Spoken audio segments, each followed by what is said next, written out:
Good afternoon, good evening, good morning, wherever you are. I'd like to invite you in for our amazing series of conversations with some of our awesome country chairs from G100, Oneness and Wisdom.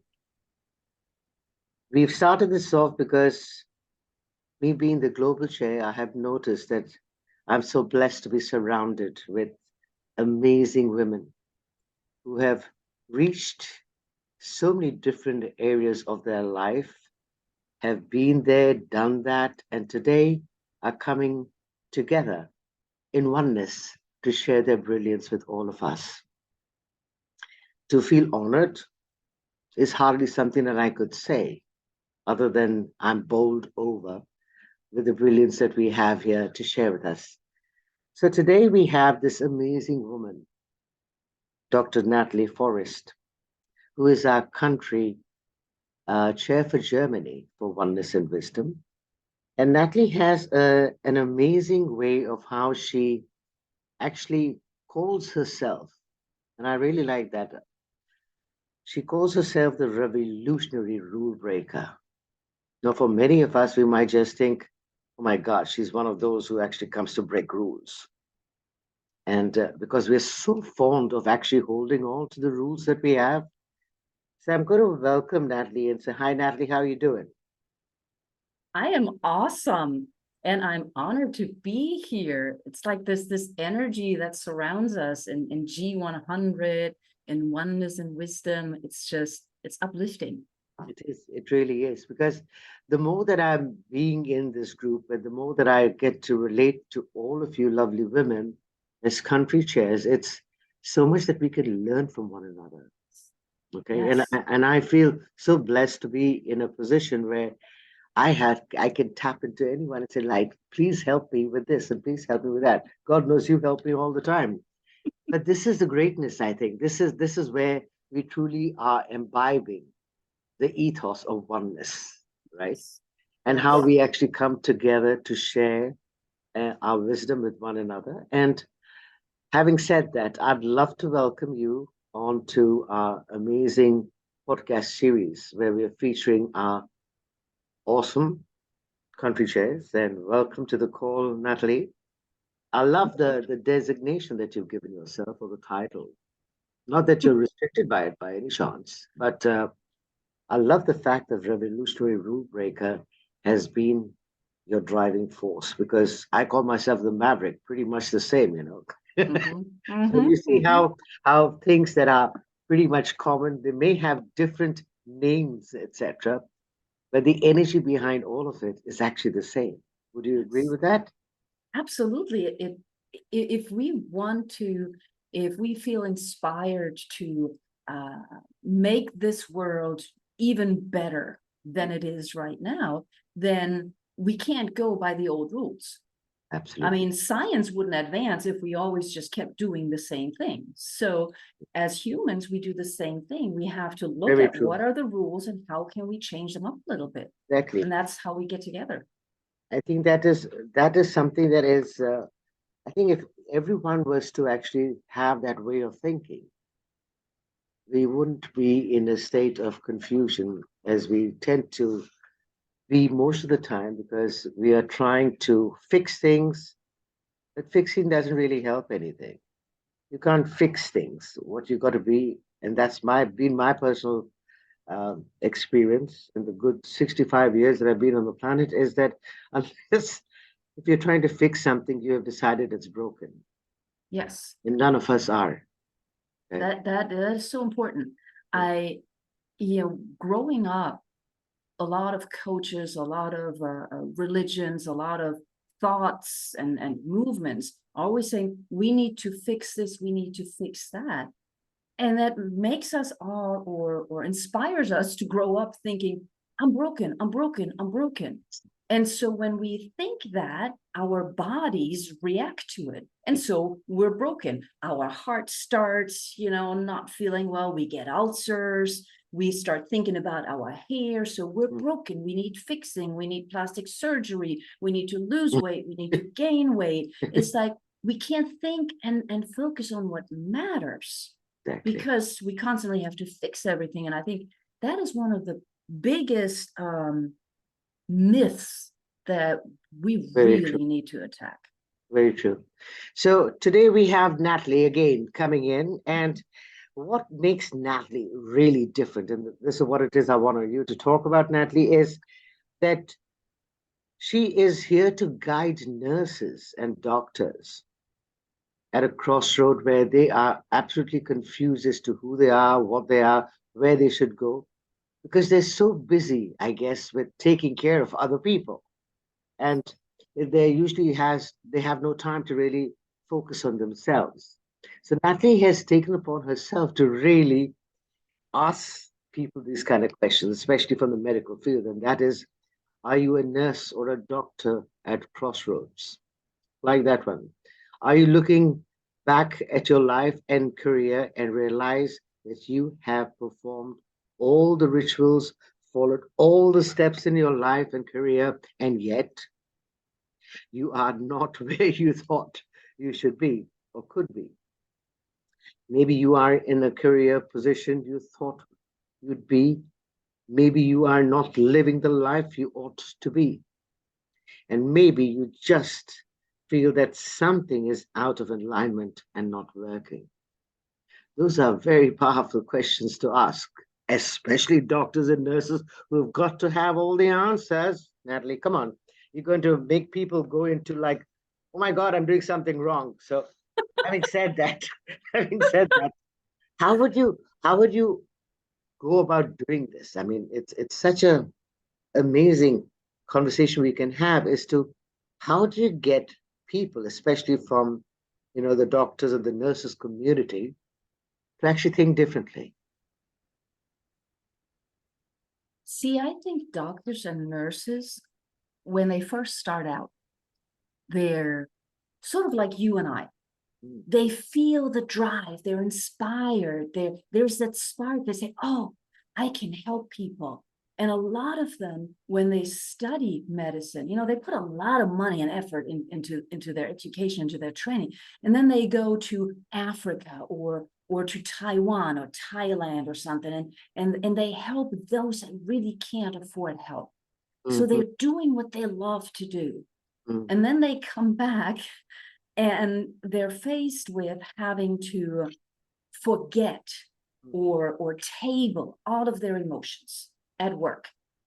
Because as a doctor, you may have to tell somebody that they're dying, that they have cancer, that you can't fix, that word, the broken bone.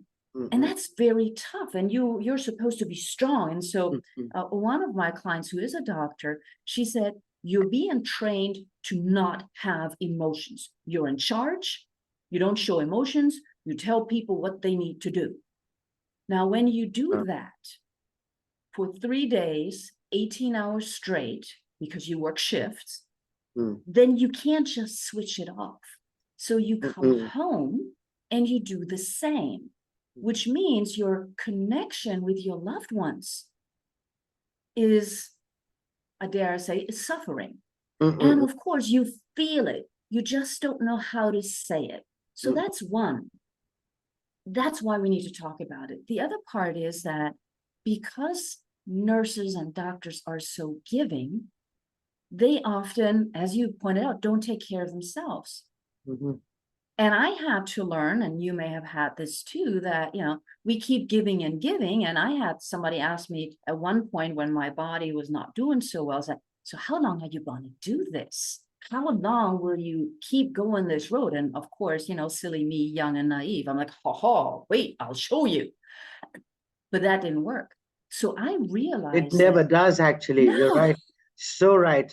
Because Yes. I remember doing that as a young person myself and giving It's all crazy. I had and actually doing everything, pleasing everyone. Oh my God. If I didn't please somebody, I was a bad person. Yes. We all go through that. And it's interesting that you bring this up, Natalie, because more than anything right now, it's like, I think it has been ingrained in us, Yes. okay, from our childhood, that we've got to be this way. And I'm not blaming our parents or anyone for that. But what I'm saying is that has been the cultural norm. Yes, the societal norm, but absolutely. it's not actually helping us to perform in the best possible way today because we're breaking down. Our societies are breaking down. So Yeah. it's really interesting that you bring that up. Yeah. Please carry on. Yeah, no, I mean, you know, using that thread that you just mentioned, we've been trained to not think about ourselves, which in some ways is great for the community. Absolutely. A community takes care of each other. That makes perfect sense to me. Mhm. So we've been trained that when we think about ourselves, we're narcissistic, we're egocentric. So we don't dare do Centered. that. Exactly, exactly. You're Yeah. right. Absolutely. But what happens? Mm, We get completely drained. It's like, you know, it's that glass of water or the flame of a little candle that goes out, or the bank account that is empty. mhm, When the mhm, flame is out, when the water mhm. glass is empty, when the bank account is empty, it's done. Exactly. So how can you help anybody? You're very correct there. And I think uh, to be able to shift and turn the tables around, um, what I learned, and possibly you must have as well, but I'd like to have your point of view on that, is like, um, since we've been told that we have to be the giving person, we have forgotten how to receive. Okay, Yes. that's number one. Number two, I think the way that people are looking at this is like if you're receiving, that means you are less and someone else has to help you to become better because you're no good. Can you, I mean, those are the kind of Mm-hmm. things that go on in our mind. It's so ridiculous, you know. I mean, I say it's ridiculous, but before then it's like, hello, I mean, I have to have all the answers. Being the control freak that I was, which I think I still am, not to such a degree, but then again, to be able to look at that and question that. So I'd like to have your views on that. So how do you get people to actually look at these things in a totally different way, especially in the area of your expertise? I mean, what do you do? It's so amazing. Well, I just sit them down usually. You know, I'm a control freak too. I just sit them down and say, okay, let's talk. Let's do this. I'm joking. No, you got to really begin to ask the questions. You know, then one of the main questions is, for example, are you happy? Now, this seems like a broad question. Mm, mm, And people will say, yes, of course. Okay. So what does happiness mean to you? What did you picture your life to be when you started the mm, training, the education? mm, mm, mm, And are we there yet? If not, what happened? mm, Good, bad, in between doesn't matter. We sort of need to go back to the core of when we came to this planet. mm, What mm, did mm, we enjoy back then? And it's not necessarily easy, but it's mhm, we've all heard about the proverbial onion. We've got all of our clothes on. And mm, then in the summer, when it's warm, we start taking all the clothes off. mm, You know, we say, wow, who am I? This is kind of mhm, cool. mm, mm, So I think it's just having the conversation. mm, And with me, it's really more about why are you here? mm, What makes your heart sing? And we can look at the patterns that we've developed, the conscious, the subconscious, all of those, and say, okay, why do you do what you do? And you mentioned, for example, the control freak, mhm, right? Yeah. So, how do we change the idea that when we ask for help, we're actually strong? mm, Well, it's actually pretty simple. mm, If you love and trust yourself, you know you can handle whatever life throws at you for you. mm, So you can empower others. You can help them fail. You can help them stand back up. You can fall down because you know you're learning and you can handle it. exactly. If those aspects are missing, if you're not 100% okay with you, and that doesn't mean that you don't argue with yourself sometimes and say, oh, that was stupid. But, you know, if you're just like, okay, this is me, Mm, and I trust that whatever comes, I somehow can manage. mm, mm, If that is missing, then yes, we are control freaks. We don't dare to empower others. We don't dare to ask for help because we're not 100% okay with ourselves. Which is very true. An interesting point that you bring up, because I think it's more about trusting yourself. Mhm. And trust comes from the fact that you failed, but was it a failure? Or was it a learning? Okay, that's something that was very interesting for me to figure out for myself. Mhm. Um, is it necessary to be perceived in a way that you think is the way that you should be seen because other people may judge you? Oh my God, that word judgment, holy Jesus, Mm. that really plays such a vital role in how it is that we're not stepping up and stepping into and waking up and showing up simply Mhm. because we're so fearful about judgment. So, what do you have to say? Because I think everyone that we, as coaches and mentors, uh, or life success coaches actually work with, could be from any sphere. Tell me what your opinion is that they will not ask for help lest they're judged for incompetency. Yeah, absolutely. It's that fear, and it's that bar that has been set by someone. That if you don't succeed here, if you ask for help, and what we have to understand psychologically is that we all judge all the time, period. There's no way around that. Mm. Somebody walks in the room and you judge them when they walk in the room. You It look could at their be, hair, you look at yeah. their clothes. It That could is human nature. The could it question be, is, yeah, yeah, could yeah, it be a positive judgment, and a negative absolutely. judgment should be, oh, you're Yeah, looking really groovy today. So that's yes, a judgment in yeah, itself. And a negative one would be, yeah, oh my God, what the hell is she wearing? That could right, be a judgment as well, which is a yeah. negative one. So But so the question here is not whether we judge, is what do we do with it, right? So mm, we judge. Let's accept that fact. Anybody who says they don't judge, I'm sorry, you're lying. It's just the to, your, truth to because you do yourself. judge. Okay. Now that you've done that, what do you do with that judgment? Do you still walk up to that person and say, hi, nice to meet you, even though you think their hair sucks or whatever? Yeah. That is what matters, not the fact that we judge, but what we do with that judgment. That's what matters. And that's what we can change. Which is really interesting. Having said that, again, it's about managing. Mhm. So is it, so I'm going to ask you a couple of questions because I find it interesting to delve deep into this. Is like, do you feel with the area that you've chosen as your area of excellence, being in the medical profession, to be able to shift and change the narrative for the doctors and nurses? Do you feel that people are open and willing to actually listen and to hear and to shift and change? And if so, how successful have they been with being more in trusting themselves and honoring themselves as a result? So, one, based on research, 99% of medical personnel know this and understand that they need to work on this. Mm, Even the medical associations, the hospitals, everybody knows it. There are even programs for doctors and nurses that are being offered. mm, Now, the next question is how many are taking those opportunities? mhm. And all of a sudden, the There's a numbers downfall. dwindle. Mm, So there is that stigma. And that is what we need to address.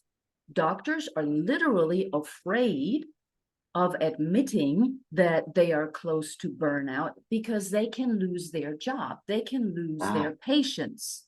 Okay, they are afraid of saying that every now and then they take, or maybe on a constant basis, they take medication like many people do. I mean, there are lots of people who take headache pills, there are lots of people who take antidepressants. mm, So we know that mhm, that happens to all sorts of people. Doctors are afraid of admitting that mhm. because then they're being judged as incompetent. They can lose their job. And in the end, I mean, it all has to do with Maslow's hierarchy, right? Am I safe? Is my family safe? Can I put bread on the table? have time with my family. But the basic needs, we're afraid of losing our job. And it doesn't matter whether you're a nurse, a doctor, or a carpenter. That's your basic need. And in a profession that is under such spotlight, where somebody can sue you because they're not happy with the outcome of liposuction. Oh, God, yes. It's like, whoa, now you're being sued because they didn't follow what you told them to do. Even though you explain it. So there is so much drama and so much stigma and stereotyping of doctors that they are simply afraid. When we do get to them, the whole world changes. They are reconnecting with their hearts, and then they become even better doctors like they were when they started.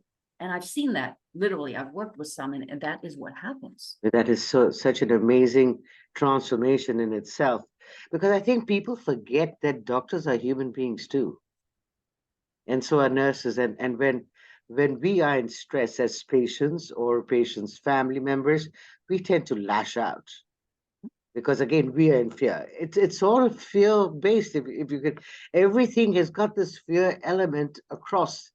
And the doctors are feeling that they're threatened, there's fear. The people who are coming to the hospital, fear of losing their loved ones, fear again. How people are reacting to one another is fear. So what is this fear, and how can we eradicate it to some extent, at least go with that as our, if that was our modus operandi of fearless world, what would that look like in your opinion? I'd love to get your views on that. Well, I think we already touched on that. It goes back to self-love and self-trust. So let me give you an example. A child. You put a child in front of 3 closed doors. What does a child do? Because that child thinks it's invincible, right? Most children do. Okay, before they get to kindergarten. Okay, so they're like, "Ooh, I want to see what's behind door number 1. Oh, wow, what's behind number 2?" They might look at you and go, "Is it okay?" And you go, "Yeah, yeah, go." So they're not afraid, because whatever comes, they're going to handle it, and their mama is right behind them handling it. Okay. Then we get older. Now put an adult, 30 years, 40 years, 50 years old, in front of 3 closed doors. What are they saying? What if behind that door there is a bee that could sting me? What if behind door number 2 there is a hurricane? And they're looking around and they're asking negative what if questions. Around them there's nobody, and they don't trust that they can survive the bee sting or the hurricane. Wow. So it goes back to self-love and self-trust. Yeah, but I think it really, you're right, absolutely right there. But I think it's also the environment that we're born into, our social conditioning, and once we get that, I mean, we all keep talking about this for don't know how many years now. But is anyone getting it that, okay, fine, that was how your parents operated. Okay, cool. That's how your teachers were operating. That's how your grandparents. But you are not them. You're not that baby anymore. And you've got a life, and you're responsible for you.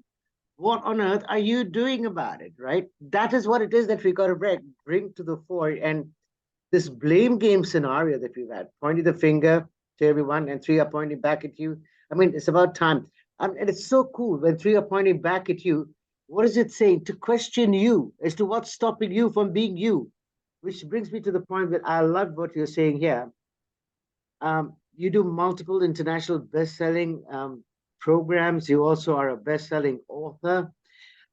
As revolutionize your life your way and be you. I just love that. Talk to me about that. My God, it's about being me. I so believe in that.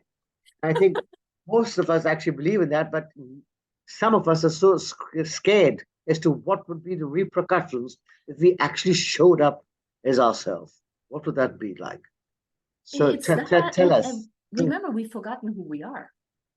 We have forgotten who we are on this journey of life, because mama says this, daddy says this, and we've been taught pretty much regardless of what society view, and then especially as women, though, we have to say that there are some men in similar situations, but there still is a gender gap in how we're trained. So, we're supposed to help everybody else. So we forget who we are.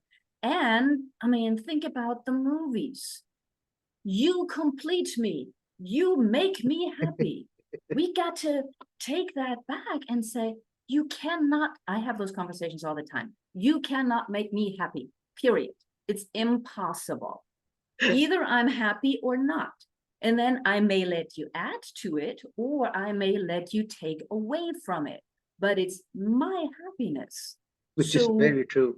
Very true. But that is what we have forgotten. And so how do we get back to that? That's my next question. Is like, what can we be and do differently starting today? Okay. That will bring people into getting to know who they are. So I actually went through that. Okay, that's why I feel like you talk about it, and it's in most of my books as well. I had to tell everybody lovingly that I was going to be needing alone time. So I told my mom, I said, Mom, I'm moving out of this place. I'm moving over here. I'm not going to pick up the phone when you call every time. Because she just wanted to check in. She loves me, right? But I said, no, I'm not going to answer the phone. Don't take this personal. I need to figure out who I am. Okay. So I set the boundaries. I explained it to everybody and they were like, okay, I get it. So that's how you start. Now, the trick here is not saying that with love.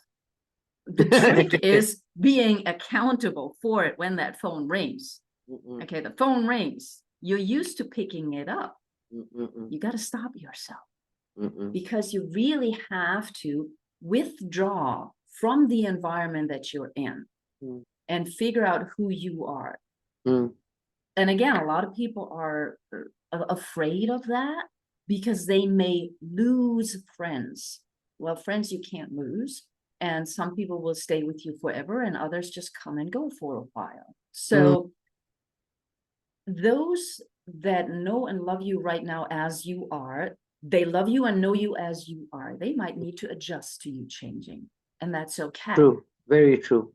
But you need to be alone to figure out who you are. First step, make 5 to 10 minutes every day where you are with you.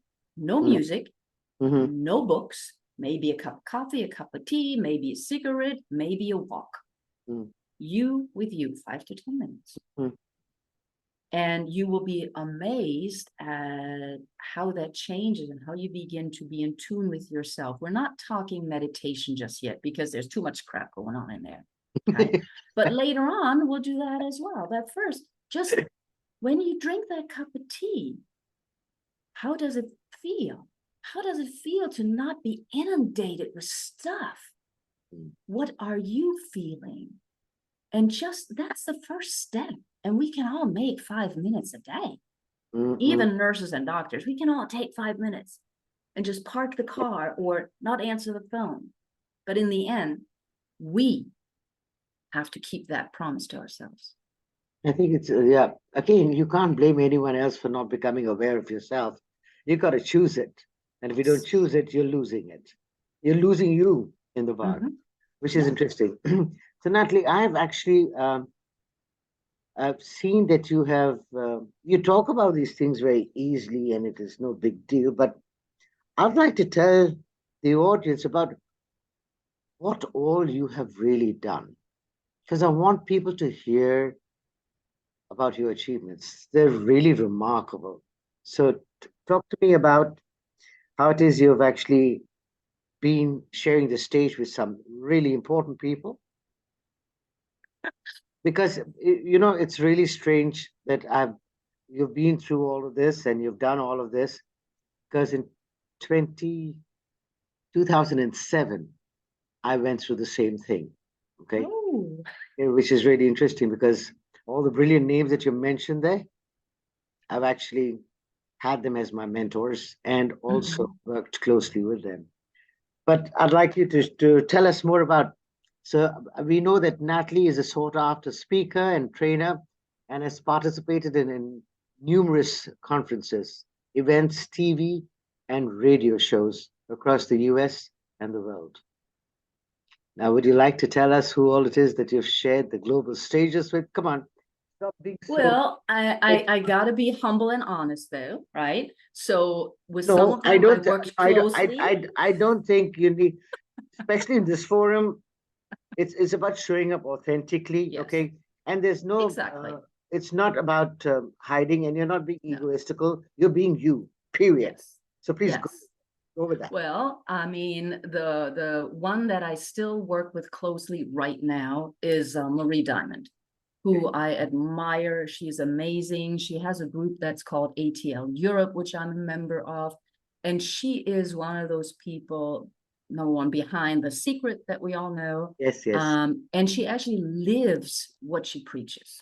So she is down to Walking, earth talking, and doing everything else. walking, talking. Um, Listen, and good. then, Dr. Joe Vitale, of Mm. course. The I've Pono man, the Yes, Ho'oponopono man. Yeah, also, but he's done a lot of other things. things. Yes. Ho'oponopono actually for me is even more Doria Cordova, Okay, who cool. also does Money and Me.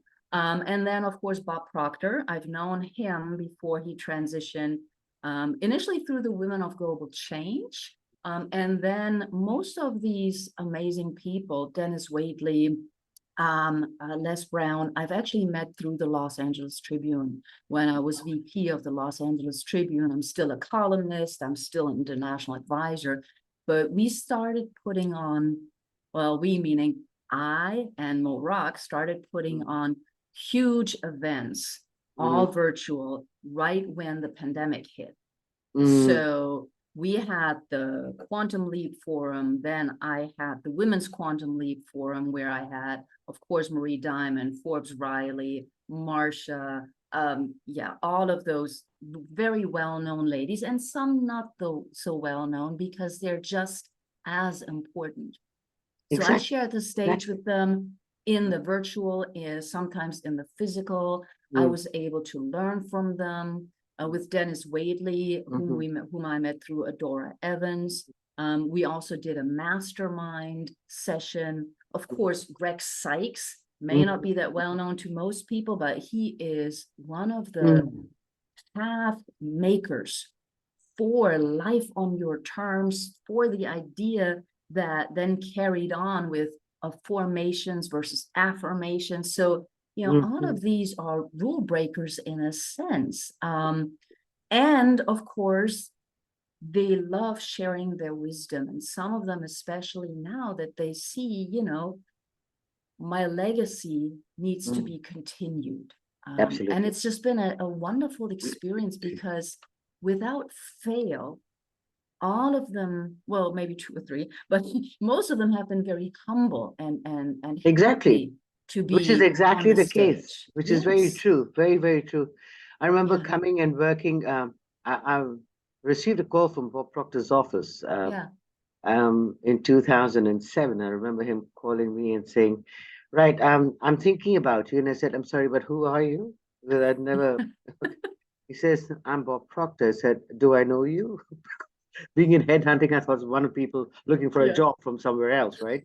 And he says, "Now I was wanting to know whether you're free. I'm in Canada and I would like to invite you." I said, "For what? I mean, why are you inviting me? What's going on?"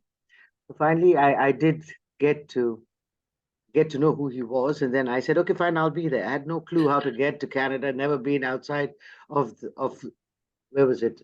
It was in Dubai. Yes, in Dubai. Never been out to the States or anywhere. I said, "I'll be there. Not to worry."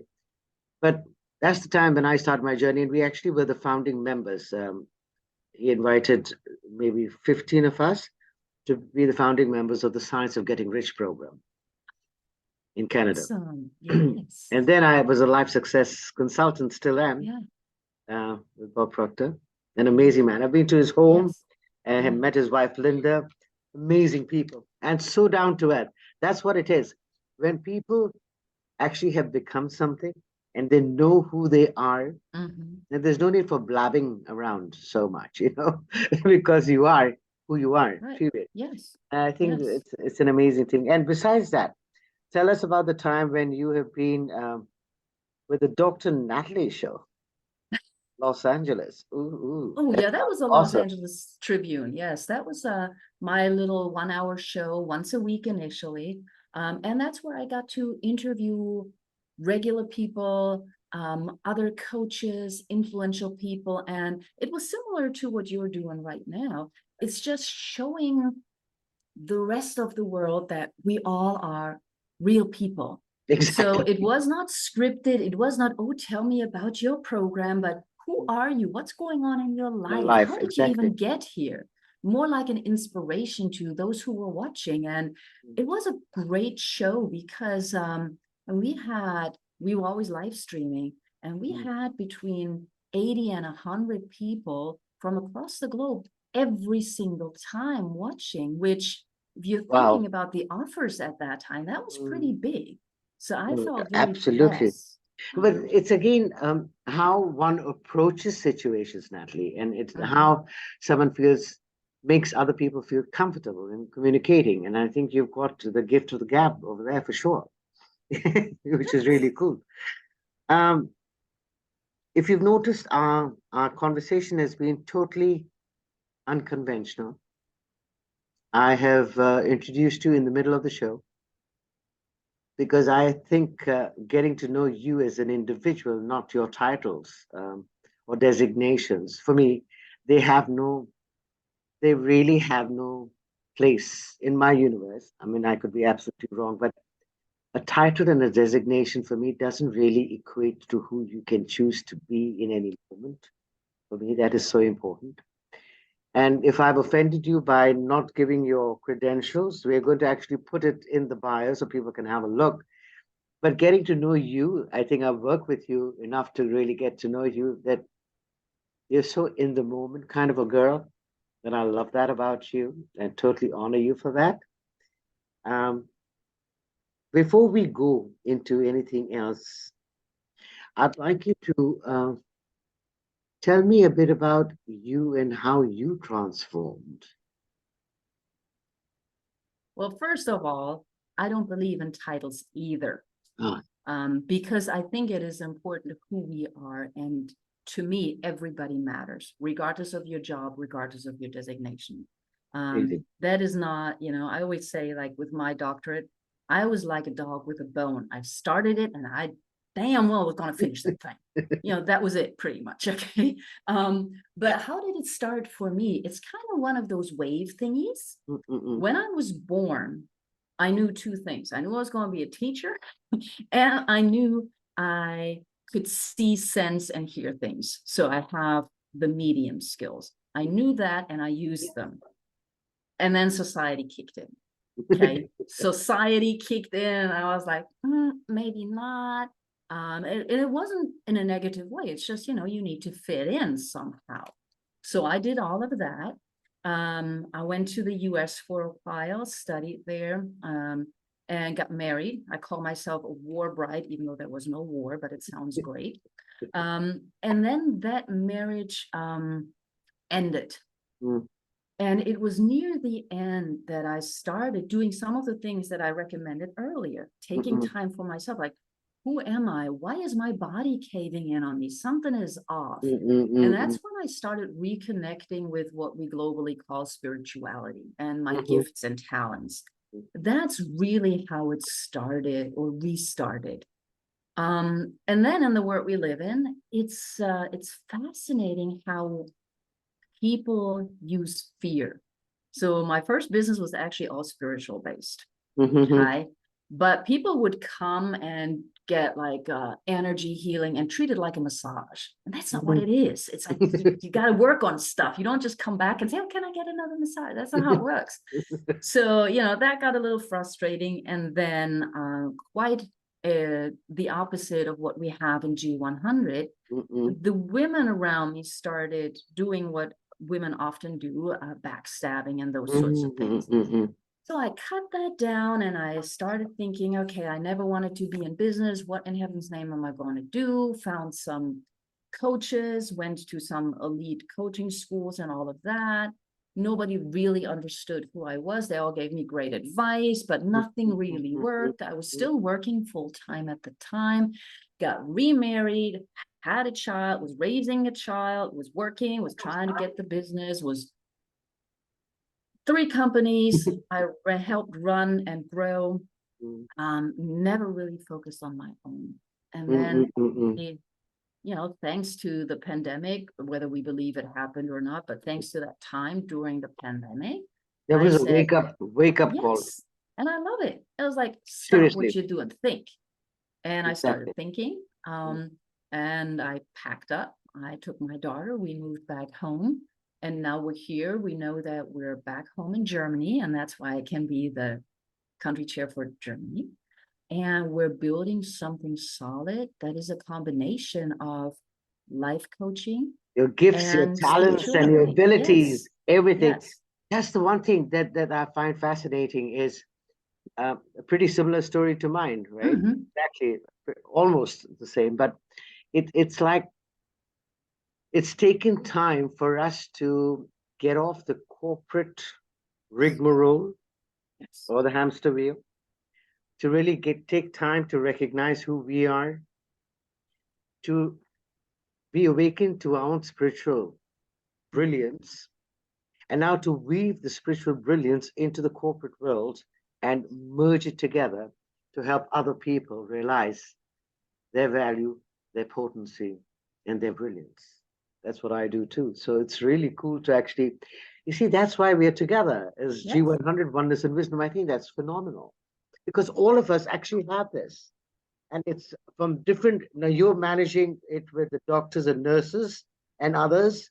I'm doing it in the corporate world with individuals and CEOs, with individuals who are really lost. They don't know where it is that they're going.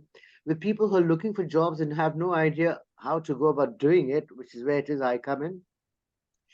And that's the brilliance of who we are. So when we can not separate, but come in, creating within us the oneness.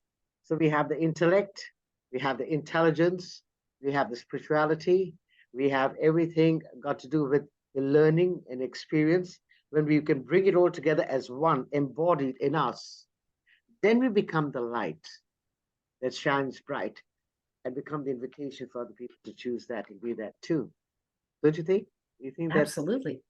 I mean, we have to go through it. That's why, to me, the term mentor is much more important than coach, for example. exactly, A exactly. mentor only has to be a couple of steps ahead, but they have had a similar experience.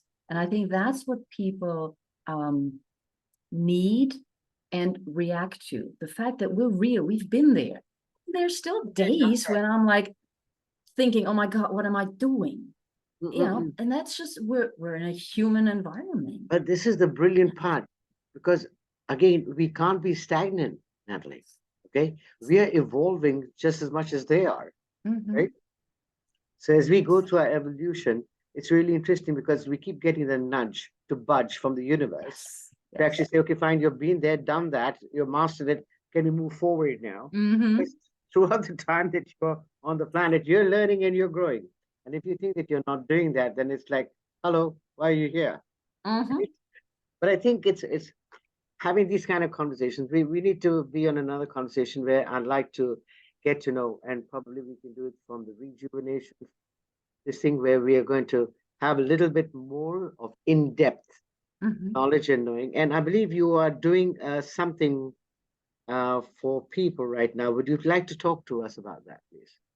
Well, I'm not sure if you're referring to my little program for Yes. women. Yes. Yes. Yes. Yeah, I want to reach all women in the world. So, because we all need support. And we need to understand that we're not alone. Like, you're not alone, I'm not alone. Doesn't matter where you are on the pecking order of hierarchy. Yeah. So I have a group for women that is really just a little activity every day, 5 to 10 minutes. See, coming back to that. And then we have a weekly coaching call, group call, mentoring call, but it's all online, and everybody can tune in at their time, and just getting people on the path back to themselves. And this is for women only, so that we as women can I stop feeling guilty when we drop one of the many balls that we're juggling. Exactly. And being okay with that, which is really cool. Yes. So I'd like Yes. you to actually share that with us. And Okay. if you could have a taste, and then afterwards, if anyone is really interested in coming um, and working with you on that, I think it's nice to get it out so that people would know Okay. what it is that you do and how you do it. Yeah. Um, before we go, Natalie, I'd like you to give us a couple of things that you suggest that we could actually create as our daily practice to help us to align better, to awaken to ourselves, to actually trust ourselves more, and to have more honoring Mhm. and faith in ourselves. What would be some of the things that you might suggest to us? Well, the first thing really is insist on 5 to 10 minutes per day for yourself. I would suggest doing that first thing in the morning.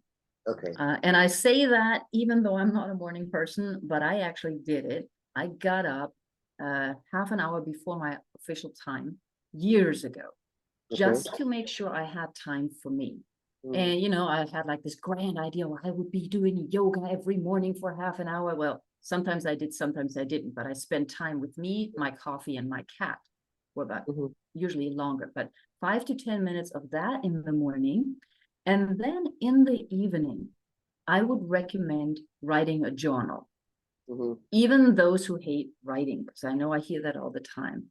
What happens when you write a journal the right way is you mhm, want to open it up, whatever you believe in, dear God, dear spiritual being, dear mhm, universe, however, but write it like a letter and tell in the letter what happened and what your role in it is. And in the end, it's important to forgive whatever happened. Somebody triggered you, you triggered something, mhm, someone. Um, Write that down. Sometimes it's just a page, it doesn't have mhm, to mhm, be more. mhm, What that does is that it gets it out of your head so you can mhm, sleep. mhm. And sleep is one of the most important things we need. Exactly. So that's what I would recommend. The third thing, if you have time during the day, Mm, either also in the morning or at various times throughout the day, just give thanks for little things. gratitude. Yeah. Okay. Yes. And it can be that, I'm very thankful right now that my internet didn't break down. I'm thankful that I have the coffee. I'm grateful for the sun. I'm grateful that a neighbor's giving me tickets to a musical I wanted to see. It can be big or small, it doesn't matter. Mm, I'm always, every day I'm grateful for my daughter. Every day I'm grateful to have met you. Those are things that we just want to remind mhm, ourselves of mhm. because that opens us up to more and to create a positive energy around us. So those, Yes, I think, would be the first three things. brilliant. I remember saying this when people said, "Oh, you got to be in an attitude of gratitude," and then I thought, it sounds nice, but what can I add to it? So I said, Mhm. so what if we could be in the attitude of gratitude because it really takes us to a higher altitude? Yes, absolutely. It does. It lifts you up. Yes. It absolutely does. And it's Yes. such a cool thing to actually do. We tend to forget these things in the mayhem of busyness, as in BUSYNESS. Yes. It's But you so know what is ridiculous. funny? The If more you you met, relax, yes, the more space you have to create something new. yes, It's really yes, amazing to actually yeah. experience that. Cool. And I would invite everybody, like if you make those 10 minutes in the morning, Mm, I would invite you to start paying attention to your body because this is something that happened to me and it still happens. If for some reason I can't do my 15-minute meditation before my daughter wakes up or my half hour afterwards, my body is out of sync. My body wants the alone time. mm, mm, And mm, it's even the 10 minutes in the morning. So, do it for like a month mhm, and then forget it one morning. We all have that. We have to like get up quickly or something, or we overslept. Watch what your body is telling you because mhm, your body will require you to sit down. It's mm. fun. Exactly. Again, we don't pay attention to our bodies Mhm. most of the time. It's almost being like in a rat race. Mhm. I think we have to we've been wound up to such a way of operating that we have to unwind ourselves, which is unlearning most of the things that keep us stuck. Well, Natalie, thank you for sharing all of this with us. I think I have to have you back on one of my other podcasts where we'll be talking about conversations and conscious change, because I Mm. really would like to have you on that. But it's been a pleasure. What other magic are you going to be creating before we wind up? Can you tell everyone what kind of Um, are you going to I'm be? going to create more magic for G100 Germany. We're going to start our own little YouTube channel soon, Good job. probably after the summer. And I'm planning a couple of programs with friends and colleagues. Right. I'd like to be in one Just of them, so do send me the okay. information. Uh, Yes. again, it's always about what can we learn from one another. We are not supposed to have all the friggin' answers. I don't know why people don't get that. And it Well, that doesn't was like mean the Rejuvenation Festival with Lale last week. exactly, I exactly loved that. It was so amazing. insightful. Yes. So Really, G100, I want to be part we, of we are everything. exactly, Yes. and we are doing all of that, and it's going to be Yes. good. Something new that I thought that we could do, and I'm talking about this, is to start a book club. Yes. And then we're going to read a chapter and we're going to Mm-hmm. discuss it. Mm-hmm. I think it's going to be fun. Yes. I love Let's that do idea. it. You see, those kind of things are so cool to be Yes. able to create, Mm-hmm. navigate, facilitate, and play with. Yes. Having said I that, love it. Natalie, first and foremost, let me take the time to thank you Thank you. tremendously for actually being on this awesome podcast of G100 Oneness and Wisdom. It's been an honor and a pleasure. And I won't go into too much of frills and fancies other than I'll be speaking to you as soon as possible. Thank you. But it's been fun to get to know how much each one of us has got the capacity and the ability. And today, what you've shared with us, I'm going to put it in the show notes. And many people do not know within G100 Oneness and Wisdom who you are and what you do. So Thank this you. is just a short conversation, but everyone watch out for this because I'm going to be saying it out to everybody. But do have a look at Natalie's profile. It's absolutely phenomenal. An honor and a pleasure. Thank you, Natalie, for your Thank time. you. Thank you.